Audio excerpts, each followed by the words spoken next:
Hi, my name is Nicole, and I want to talk to you today about my rheumatoid arthritis journey. So, I am 31 years old. I have been diagnosed with RA since I was 25. I have had elevation in my blood work probably since I was about 17, but didn't start to experience more severe symptoms until I was like around 24. So, my first flare, which I didn't know was a flare at the time, happened in the summer before I got diagnosed. I was diagnosed in December on my 25th birthday, but I had had symptoms pretty severe probably about 6 months before that. I contributed to my job. My job is a very physical job. I work as a veterinary technician at a veterinary ER. So I'm lifting dogs, I'm on my knees, I'm up, I'm down. So I figured a lot of the pain that I was experiencing was just kind of from wear and tear of that job, just by being 25 years old. So, my first flare that I'll talk to you guys about is basically when I had taken my son to the beach. Me and my husband had been playing with him, like kind of doing like one of the jumps in the water. So, when the waves would come, we jump up. I didn't feel like I had overexerted myself. I didn't feel like I had injured anything. But the next day, I woke up in some of the worst pain of my life. I had severe pain in my shoulder. There was no way for me to get comfortable. I had to kind of hold my arm up like this was the only way that caused the least amount of pain. It was excruciating. I will never forget that pain, and I'm grateful that I don't experience that level of pain anymore. But it was pretty bad. I had gone to work that day, and anytime I moved, it was incredibly difficult. I couldn't put my hair up. It was difficult to pull up my pants to go to the bathroom. It was a pretty extreme amount of pain. I ended up going to the ER that night because it was excruciating, and they diagnosed me with some torn tendons, but within 24 hours my pain was nearly gone. And it was a little confusing to me because if you tear tendons, then the pain should not go away that quickly, and you shouldn't have full function within like 24 hours. So, but that was should have been my first clue. And then that was during the summertime, and over the course of the fall, my symptoms started to become a little bit more extreme. I started to developing severe morning stiffness, morning pain. I would wake up and I would feel like, I don't know, like kind of what I did when I was 16 and went to Warped Tour and moshed all day and, was so sore. But I didn't do any of that. And I would just wake up and I would just be so painful. It would be difficult to move. Everything was stiff. Everything hurt. And I didn't really understand it. I would roll into work at 7 o'clock in the morning and like shuffle in. We used to joke, like, I just need time to warm up, because usually by 8, 9 o'clock, I would be fine, ready to go. I'd still have pain at that point, but it was not as extreme as it was in the morning. And then it would usually just be like my hands or my knees. So started to kind of pay attention to this because, when you're in that much pain, you start to realize that you can't stop thinking about it. And I was confused. I would look at my body and I would look at my joints. I'd be like, this hurts so much, but you don't see anything. You don't outwardly see, sometimes you see swelling, but like nothing that would indicate the amount of pain that I was in. So I kind of just dealt with it for a little bit, kind of became kind of a laughable thing, just like me unable to move in the morning. But it was really confusing because as time went on, the pain definitely got worse. So I remember I had gone to I didn't have a primary care doctor at this time. I had gone to the the urgent care, and I was going in because I thought I had strep throat, which I did. But I had mentioned to the doctor, I said, listen, I'm experiencing extreme fatigue. I am tired. I am lethargic. My body hurts. I wake up in the morning and I feel like I got hit by a bus. And I don't understand it. Like, I'm 25 years old. My body shouldn't feel this way. And he listened to me, which I'm grateful for. He ended up being a doctor that could be a PCP, and he was like, listen, let's send out some blood work. Let's have a follow-up. I'll start you on some meloxicam for the inflammation, and we'll kind of see where things go. So I did my follow-up. I had elevation I think I had an elevated rheumatoid factor, and some of my inflammatory values were up. So at that point, he had referred me to a rheumatologist, which happened to be his wife and happened to be across the hall. So I was actually really fortunate in that it wasn't a struggle to get to a rheumatologist, and the doctors listened to me pretty soon on. So I am at least grateful for that, because I know people that experience these symptoms and are unable to get a doctor to listen to them for quite a while. So I was grateful in that regard. So he referred me to a rheumatologist. She did extensive blood work. If you guys don't know, when you're getting worked out for an autoimmune disease, they work you up for everything.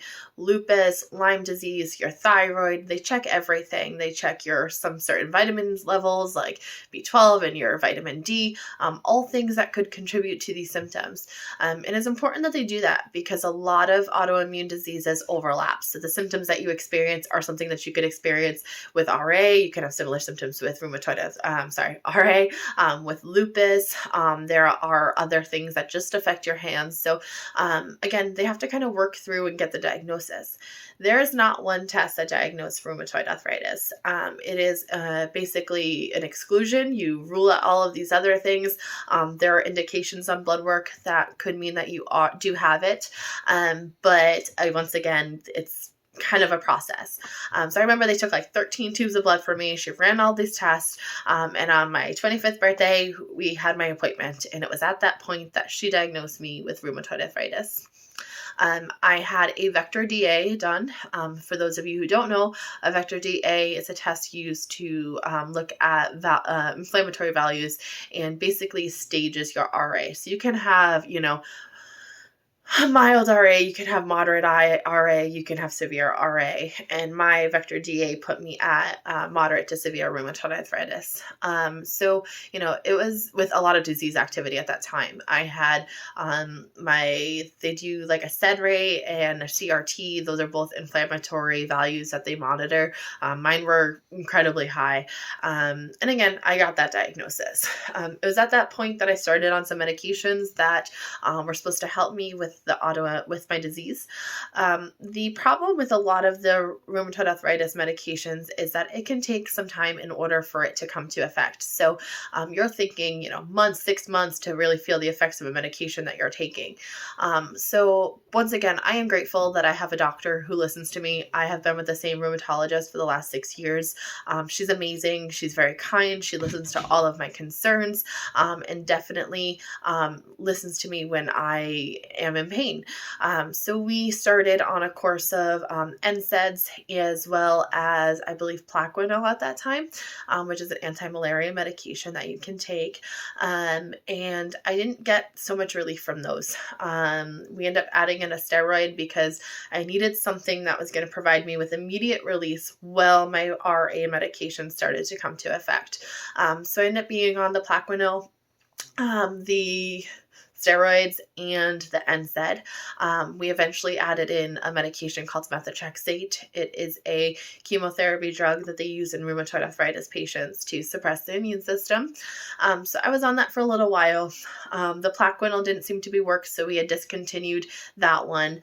I ended up on another medication, which I'm going to forget the name of. I'm not sure what drug class it is, but I started on another medication in conjunction with the methotrexate, continuing with the steroids and the meloxicam. So I got some relief. I'm not going to lie, I started feeling better. The steroids definitely help. There are side effects to that. I'd put on like 50 pounds when I was on the steroids. I was experiencing severe headaches from the steroids. And at one point, I actually came down with gastritis from being on the steroids and the meloxicam at the same time. When the methotrexate didn't get our disease activity quite to the level that we wanted, we ended up going in and adding in a biologic. Biologics are usually injections. Those are the ones that you see on TV all the time that are advertised in those commercials. I started on Enbrel. And I was very fortunate that Enbrel really helped me get through that whole time and really kind of curbed my disease and made it to a much more livable level. So at that point, I was actually able to get off the steroids, which was great because obviously you don't want to be on steroids long term. I then was able to just be on the Enbrel and my NSAID. When you are diagnosed with rheumatoid arthritis, most likely you are going to end up on an NSAID pretty much every single day. An NSAID is a non-steroidal anti-inflammatory, and it helps with inflammation within the body. I had eventually been started on meloxicam.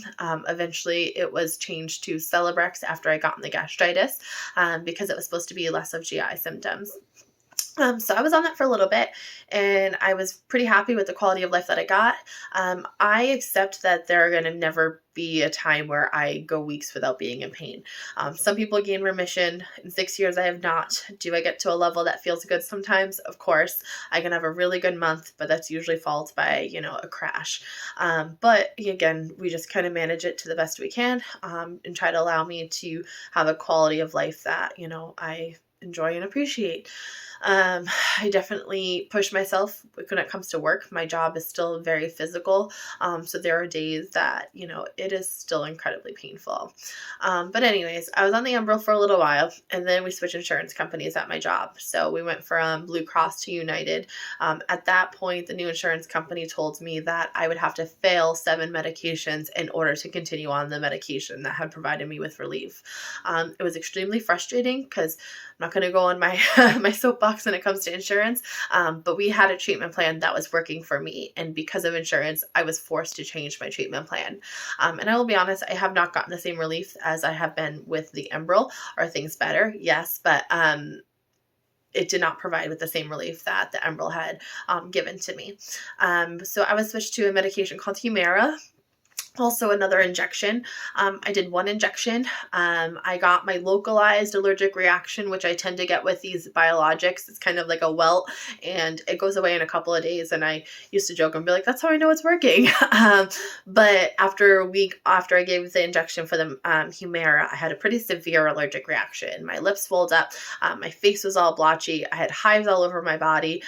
It was a pretty severe reaction, and I went on some Benadryl and steroids to try to deal with it. Kind of let that wash out of my system. I had followed up with my doctor, and she was like, well, we could try another one. So I ended up changing to another medication called Cimzia. And it's frustrating because these medications can have pretty severe side effects. For me, I didn't want to go through 7 medications to try to get to the Enbrel, but she said, why don't we try the Cimzia? We'll see if that works. And that's been the biologic that I've been on for the last couple of years. It definitely gets me, I'd probably say about 60% better. It manages it. I have better improvement in my morning stiffness. My joint pain is not as severe. And when I say not as severe, I still have pain, but I just think about how painful I was at and where I'm at now, and I accept it. And, some people can go into remission, like I said, but for me, I haven't experienced that, and it's still something that I'm hopeful will come, but at the same time, I just have to continue to manage it to the best of our ability. So at this point, I was off the methotrexate for a little while. We recently just started back on it because I was experiencing pretty severe joint pain. That other medication that leflunomide, I think it was stopped because I started to experience some pretty severe neurological symptoms. I went through a whole autoimmune workup at that point because she was concerned about MS or lupus. And I guess certain medications can cause what we call drug-induced lupus. So you start experiencing lupus symptoms as a result of the medications. I went to a neurologist. I was worked up. I had MRIs of my brain. Everything came back pretty normal, and we ended up discontinuing that medication, and those symptoms subsided. So I'm at least grateful that I didn't have another autoimmune, because it is pretty common when you are diagnosed with one autoimmune to end up with another additional autoimmune disease. So for me, I'm still with just rheumatoid arthritis. Fingers crossed, that's all I have to deal with. But that's kind of where I'm at as far as my drug regimen goes. Symptoms that you will experience with rheumatoid arthritis and things that I did not know. I kind of thought it was going to be a slow progression. I thought, okay, your knees hurt, your hands hurt, those are going to be, then other joints will get involved as time goes on. I was not fully prepared to have pretty much every joint in my body flare at that time.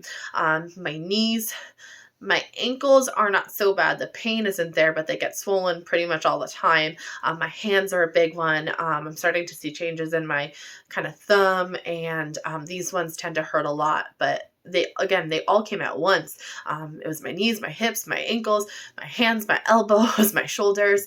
I have experienced RA pain in my jaw. Even now when I try to chew something, like if it's kind of chewy, I get severe pain in my jaw to the point where I stop eating. And I have had it so bad to the point where even talking is difficult. That is not something as common that happens all the time, but it is there. It is something that I experience. I have noticed the chewing being a problem recently. But again, these things come and go, and it's just kind of something that you have to accommodate and deal with. There's no way that you can kind of make things better if you're not trying to take care of yourself. I will say diet and exercise does play a big role in this. When I am healthy, when I am taking care of my body, when I am doing the things that I'm supposed to, I do end up with a better result. But sometimes it's a vicious cycle between feeling so crummy and then getting depressed because, everything hurts, and, trying to go outside and play with your kid is, exhausting, and you push through it. And I push through it to go to work, but sometimes I feel like I give everything I have at work because that's what it takes. And then I have nothing when I come home and I have to rest. Yesterday, I spent the whole afternoon. It was a Sunday afternoon. I had work off and I ended up sleeping for most of the day. And I know my body needed it. I'm going on a stretch of being at work for the next 7 days. I know that I have to do that rest. I have to take that time. But it's a vicious cycle because you don't feel good about not participating in life. You want to be there. You want to be a part of everything. And sometimes you feel like you waste a day, but just remember that you need that day. Sometimes your body just needs it and you need to take care of yourself. Other symptoms that you experience are pretty severe fatigue. There are some days that I feel like I'm moving through cement. I am a pretty strong woman. I can pick up an 85-pound dog and run it into the ICU. And there are days I go to pick up my purse in a pan and it feels like 50 pounds and it's just nearly impossible. And, again, I still experience symptoms even when I'm not in a major flare. I find, again, my hands to be more problem, like trying to cut vegetables, trying to hold off a vein at work, restraining cats, restraining animals, tends to be more difficult now and seems to be more painful for me. So again, besides the pain, stiffness, fatigue, feeling like you're fighting a flu. That's why they say flu-like symptoms. I've also experienced a lot of brain fog as I've gotten older. I used to feel like I was a really smart person. Now I find it sometimes very difficult to articulate what I want to say. I just cannot focus the way that I used to. And I do think that is part of the rheumatoid arthritis. So again, I just wanted to make a video, guys. This has been my experience. I think it is important to have a good relationship with your rheumatologist. I think it is important that you have someone that listens to your concerns and takes those seriously. And something that you have to understand is you will be at a doctor every 3 months. You will get blood work every 3 months. The medications that we take affect our liver, can affect our kidneys, can cause some severe reactions and damage to our organs. So it is really important that you get that blood work every 3 months and see your doctor every 3 months. So having a good relationship with them, having a doctor that listens to you, I think is key to it. Because every time I go in there and I'm like, listen, this isn't working, or this is how I'm feeling, or these are the symptoms that I'm experiencing, we adjust my treatment plan, which I'm grateful for. Right now, she gave me some steroids because I was like, I'm having some really bad days and it's tough. I went on a medication called gabapentin for some of the nerve pain, and I continued on it for as a pain regimen. But sometimes that doesn't work, and sometimes it is very difficult to function. So, I have steroids on standby, so when I'm having a bad day, I can take some and kind of provide some relief to that. I'll say this, guys, from the beginning, I may not love my disease and I may feel like crap sometimes. And, for me, this has been a particularly tough week. I thought my shoulder was going into a flare yesterday. I'd move in a certain way and the pain would just knock me out. Like it was so severe. But it doesn't seem to have progressed. And I'm grateful that my medications seem to be keeping some of those worst flares at bay. But you will deal with pain. And I think that's just an acceptance. If you are someone who has a loved one who has rheumatoid arthritis, if they are outwardly saying that they're in pain, they're probably in a lot of pain. Because I'm going to be honest, you adjust to just having a certain level every single day. And, I generally only complain when it is really bad. So just something to consider. So Guys, stick with your medications. Medications can make you feel better. Do your follow-ups with your doctor. Try to take care of yourself. Exercise, although you kind of pay for it, it does help. It does make you feel better, but it's like that first step to get out there, because you're like, it's going to hurt. So, once you are feeling better, just try pushing yourself a little bit, because that stuff does help. Eating healthy, trying not to do, high inflammation foods.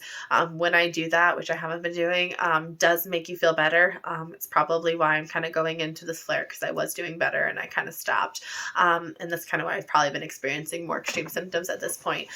So anyways, I just wanted to talk to you guys a little bit about that. I hope this is helpful to you. Please, if you are just getting diagnosed, just know that it's not the end of the world.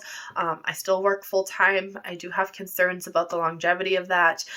If things don't improve, I am fortunate enough that even with my moderate to severe RA, which should cause joint damage in, just a matter of 5 years or so, that it's been able to kind of hold off a lot of the damage. So although I have a lot of pain, I have a lot of inflammation, the damage to the joints have kind of hasn't been there, at least since the last time I had x-rays done. But again, it can affect any joint in your body, and that's something I want people to know. Like, it is in my back. I have arthritic changes to my spine, hands, all of those things that I talked about, guys. Like, it can be anywhere. So just be mindful of that. It was something that really kind of took me off guard, and I was like, well, why does everything hurt? I thought it was just going to be my hands. No, it can be anything. And it stinks, but again, it's something that we have to deal with. And I hope you guys take this seriously, and I hope you guys find relief. If you don't have a doctor that listens to you, get another doctor. Find a doctor who listens to you, who takes in consideration what you're telling them, what your blood work shows, because honestly, sometimes blood work doesn't always show how bad you're flaring, and sometimes it does. So just be mindful of that. And I hope you guys found this helpful. I wish you luck on your RA journey, and I hope you find some relief and a treatment plan that works for you. Just remember that there are always options out there. There are so many medications, so it may not happen right away. I've been diagnosed for 6 years now, and I probably say the first 2 or 3 years were very tough, and the last couple have been better. So again, I'm grateful to the point that I'm at. I still have some long ways to go. We just added in the methotrexate back into my regimen, because I'd been off of it for a little while. So I'm hopeful with the addition of that medication that I'll find a little bit more relief, because again, I'm still having a lot of bad days. But again, I just try to compare to where I started, and that's what I just try to think about. When I'm in a lot of pain, I'm like, okay, but this is not as bad as it used to be. And I just try to focus on that and know that it can get better. So again, I hope this is helpful to you guys. Good luck. I hope you guys find what works for you, and just know that you are not the only one. I did find some arthritis support groups on Facebook, which is helpful sometimes, especially when you're starting new medications or want to talk to people. I do find that beneficial, because I don't think people that don't have a invisible disease quite understand what it does to your mind. And people who don't have RA don't understand what you experience on an everyday life. So good luck, everybody. I hope you have a great day. Bye.